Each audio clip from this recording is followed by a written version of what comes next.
വണക്കം. ഇൻസൈറ്റ് മീഡിയയിലേക്ക് എല്ലാവർക്കും സ്വാഗതം. നമ്മുടെ മനസ്സിന്റെ ഉള്ളറകളിലേക്ക് നമ്മളൊരു യാത്ര പോയിക്കൊണ്ടിരിക്കുകയാണല്ലോ. കഴിഞ്ഞ 6 ഭാഗങ്ങളായിട്ട് നമ്മൾ ഒരുപാട് കാര്യങ്ങൾ ചർച്ച ചെയ്തു അല്ലേ? നമ്മുടെ ഉള്ളിലെ ഈ ലോകം എങ്ങനെയാണ് പ്രവർത്തിക്കുന്നതെന്നും നമ്മുടെ സങ്കടങ്ങൾക്കും സന്തോഷങ്ങൾക്കുമൊക്കെയുള്ള യഥാർത്ഥ കാരണം എന്താണെന്നും നമ്മൾ തിരിച്ചറിഞ്ഞു തുടങ്ങി. ശരിക്കും നമ്മളെ അസ്വസ്ഥമാക്കുന്നത് നമ്മളെ ദേഷ്യം പിടിപ്പിച്ച ആ വ്യക്തിയാണോ, അല്ലെങ്കിൽ ജോലിസ്ഥലത്തെ ആ ടെൻഷനാണോ? അതുമല്ല, മനസ്സിൽ ആദ്യം വന്ന ഒരു നെഗറ്റീവ് ചിന്തയാണോ? അല്ല, യഥാർത്ഥ കാരണം ഇതാണ്. നമ്മൾ പ്രതികരിക്കുന്നത് പുറത്തുള്ള ലോകത്തോടല്ല, മറിച്ച് നമ്മുടെ സ്വന്തം ശരീരത്തിനുള്ളിൽ ഉയർന്നുവരുന്ന ചില ഫിസിക്കൽ സെൻസേഷൻസിനോടാണ്. ഇതൊന്ന് ആഴത്തിൽ ആലോചിച്ചു നോക്കൂ. ഭയങ്കര പ്രധാനപ്പെട്ട ഒരു പോയിന്റാണിത്. നിങ്ങളുടെ ജീവിതത്തിലെ എപ്പോഴെങ്കിലും ഇങ്ങനെ തോന്നിയിട്ടുണ്ടോ? ഒരു സാഹചര്യത്തോട് ഭയങ്കരമായി ദേഷ്യം വരുമ്പോൾ ശരിക്കും നിങ്ങൾ പ്രതികരിക്കുന്നത് നിങ്ങളുടെ ശരീരത്തിലെ ഒരു പിരിമുറുക്കത്തോടോ അല്ലെങ്കിൽ നെഞ്ചിലൊരു ഭാരത്തോടോ ആണെന്ന് ശ്രദ്ധിച്ചിട്ടുണ്ടോ? നിങ്ങളുടെ അനുഭവങ്ങൾ എന്തായാലും താഴെ കമന്റ് ചെയ്യണേ, നമുക്ക് നോക്കാലോ. ഓക്കെ, അപ്പൊ നമുക്ക് ഈ വിഷയത്തിലേക്ക് ഒന്നുകൂടി ആഴത്തിലിറങ്ങിച്ചെല്ലാം. ഇന്ന് നമ്മൾ നമ്മുടെ തലച്ചോറിനുള്ളിലേക്ക് ഒരു യാത്ര പോകാൻ പോവുകയാണ്. നമ്മുടെ മനസ്സിനെ ഒരു കപ്പലായി സങ്കൽപ്പിച്ചാൽ ആ കപ്പലിനെ നിയന്ത്രിക്കുന്ന 2 ക്യാപ്റ്റന്മാരവിടെയുണ്ട്. അവരാരാണെന്നും അവരുടെ പണി എന്താണെന്നും നമുക്ക് നോക്കാം. അപ്പോ ഈ ഐഡിയ എളുപ്പത്തിൽ മനസ്സിലാക്കാൻ നമുക്കൊരു ഉദാഹരണം ഉപയോഗിക്കാം. നിങ്ങളുടെ മനസ്സ് അതൊരു വലിയ കപ്പലാണെന്ന് വിചാരിക്കുക. ഈ കപ്പലിന്റെ സ്റ്റിയറിംഗ് വീല് അല്ലെങ്കിൽ അതിന്റെ നിയന്ത്രണം അത് 2 ക്യാപ്റ്റന്മാരുടെ കയ്യിലാണ്. നമ്മുടെ ആദ്യത്തെ ക്യാപ്റ്റനാണ് ജൂനിയർ ക്യാപ്റ്റൻ. ആളൊരു ശാന്തനാണ്, വിവേകിയാണ്. പേര് പ്രീഫ്രണ്ടൽ കോർട്ടെക്സ്. ഇത് നമ്മുടെ തലച്ചോറിന്റെ ഏറ്റവും പുതിയ, ഏറ്റവും വികസിച്ച ഭാഗമാണ്. കടലൊക്കെ ശാന്തമായിരിക്കുമ്പോൾ ലോജിക് വെച്ച് കപ്പലിനെ മുന്നോട്ട് നയിക്കുന്നത് ഈ പുള്ളിക്കാരനാണ്. പക്ഷേ അവിടെ ഒരു സീനിയർ ക്യാപ്റ്റൻ കൂടിയുണ്ട്, അമിഗ്ഡാല. വികാരങ്ങൾ മാത്രം മനസ്സിലാവുന്ന, ലക്ഷക്കണക്കിന് വർഷം പഴക്കമുള്ള ഒരു അതിജീവന മസ്തിഷ്കം. അതിന്റെ ഒരേയൊരു ജോലി എന്താപത്ത് വന്നാലും നമ്മളെ എങ്ങനെയെങ്കിലും രക്ഷിക്കുക എന്നതാണ്. സാധാരണ ദിവസങ്ങളിലൊക്കെ ജൂനിയർ ക്യാപ്റ്റനായിരിക്കും കാര്യങ്ങൾ നോക്കുക.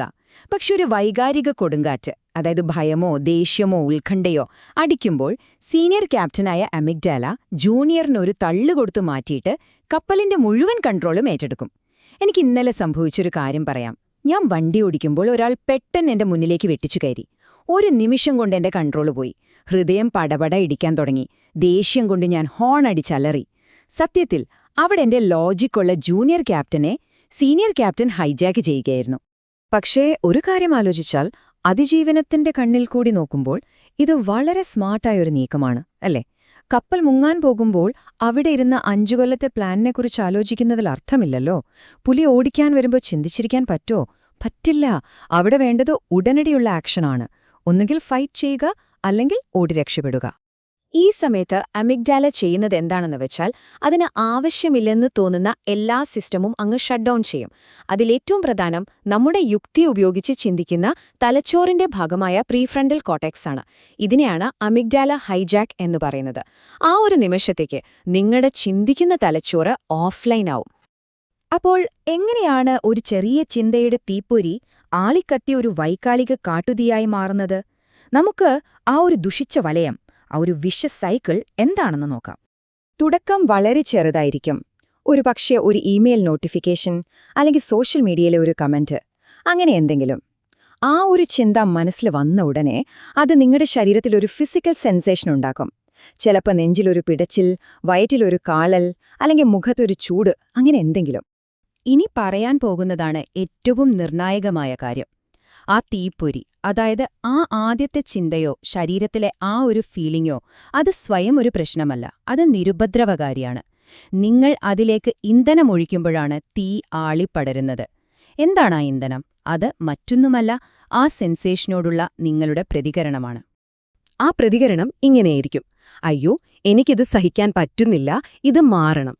അല്ലെങ്കിൽ നേരെ തിരിച്ച്: ഹോ, എനിക്കിത് ഇഷ്ടപ്പെട്ടു, ഇത് ഇനിയും വേണം എന്നൊക്കെ.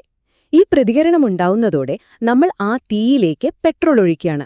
അതോടെ അമിഗ്ഡാല ഹൈജാക്ക് പൂർണ്ണമാകും. ചിന്ത ഒരു സെൻസേഷൻ ഉണ്ടാക്കുന്നു.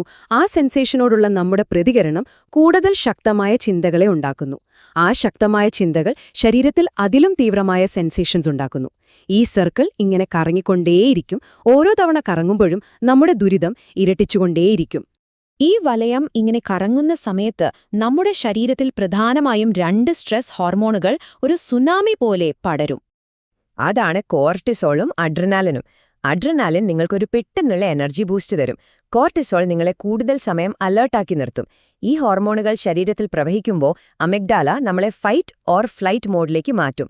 നിങ്ങളുടെ ഹൃദയം ശക്തിയായി ഇടിക്കാൻ തുടങ്ങും, പേശികൾ വലിഞ്ഞുമുറുകും, ശരീരം ഒരു യഥാർത്ഥ അടിയന്തരാവസ്ഥയ്ക്ക് തയ്യാറെടുക്കും. പക്ഷേ തമാശ എന്താന്ന് വെച്ചാൽ ആ അടിയന്തരാവസ്ഥ ഒരുപക്ഷെ വർഷങ്ങൾക്ക് മുൻപ് നടന്ന ഒരു ഓർമ്മയോ അല്ലെങ്കിൽ നാളെ എന്ത് സംഭവിക്കും എന്നൊരു ചിന്തയോ മാത്രമായിരിക്കാം. ഇതുപോലൊരു ചെറിയ ചിന്തയിൽ തുടങ്ങി അവസാനം നിയന്ത്രിക്കാൻ പറ്റാത്ത ഒരു വൈകാരിക കൊടുങ്കാറ്റായി മാറിയൊരു അനുഭവം നിങ്ങൾക്കുണ്ടായിട്ടുണ്ടോ? നിങ്ങൾക്ക് പറയാൻ കുഴപ്പമില്ലെങ്കിൽ ആ അനുഭവം താഴെ കമന്റായി പങ്കുവയ്ക്കാമോ? ഒരുപക്ഷെ അത് വായിക്കുന്ന മറ്റൊരാൾക്ക് അതൊരു തിരിച്ചറിവായേക്കാം. അപ്പോ സ്വാഭാവികമായും ഒരു ചോദ്യം വരും. എന്തുകൊണ്ടാണ് ഇത്തരം സാഹചര്യങ്ങളിൽ നമുക്ക് ലോജിക് ഉപയോഗിച്ച് ഇതിൽ നിന്ന് പുറത്തുവരാൻ പറ്റാത്തത്? റിലാക്സ് എന്ന് സ്വയം പറഞ്ഞാ പോരെ? പോസിറ്റീവായി ചിന്തിക്കണം, ധൈര്യമായിരിക്കണം എന്നൊക്കെയുള്ള ഉപദേശങ്ങൾ ഈ വൈകാരിക കൊടുങ്കാറ്റിന്റെ സമയത്ത് ഒരു ഏശാത്തതിന് കാരണം ഇതാണ്. കാരണം യുക്തിക്കും വാക്കുകൾക്കും നമ്മുടെ ജൂനിയർ ക്യാപ്റ്റനായ പ്രീ ഫ്രോണ്ടൽ കോർട്ടെക്സിലേക്ക് എത്താൻ പറ്റും. ആ സമയത്ത് പുള്ളിക്കാരൻ നിസ്സഹായനായി ഒതുക്കപ്പെട്ടിരിക്കുകയാണ്. പക്ഷെ കപ്പലിന്റെ കൺട്രോള് ഏറ്റെടുത്തിരിക്കുന്ന സീനിയർ ക്യാപ്റ്റൻ നമ്മുടെ അമിഗ്ഡാലയ്ക്ക് ഈ വാക്കുകളുടെ ഭാഷയൊന്നും മനസ്സിലാവില്ല. അതിന് ഒരേയൊരു ഭാഷയെ അറിയൂ, അത് ശരീരത്തിലെ സംവേദനങ്ങളുടെ, അതായത് ബോഡി സെൻസേഷൻസിന്റെ ഭാഷയാണ്. നമ്മുടെ നാട്ടിൽ വളരെ പ്രശസ്തമായൊരു ചൊല്ലുണ്ടല്ലോ, അത് ഈ അവസ്ഥയ്ക്ക് കൃത്യമായി ചേരും.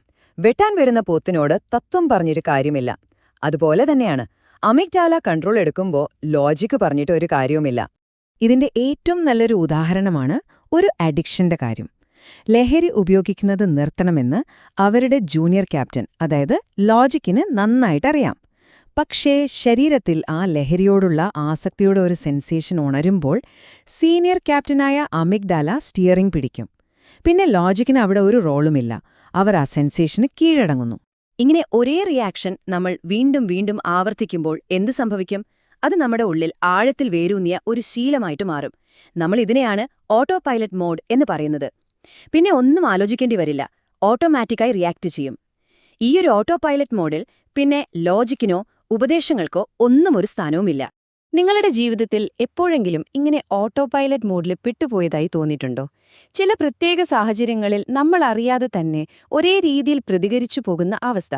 ഏതൊക്കെ സാഹചര്യങ്ങളാണ് നിങ്ങളിൽ ഈയൊരു ഓട്ടോ പൈലറ്റ് മോഡ് ഓൺ ചെയ്യുന്നത്? നിങ്ങളുടെ അനുഭവങ്ങൾ തീർച്ചയായും താഴെ കമന്റ്സിൽ ഞങ്ങളുമായി പങ്കുവയ്ക്കൂ.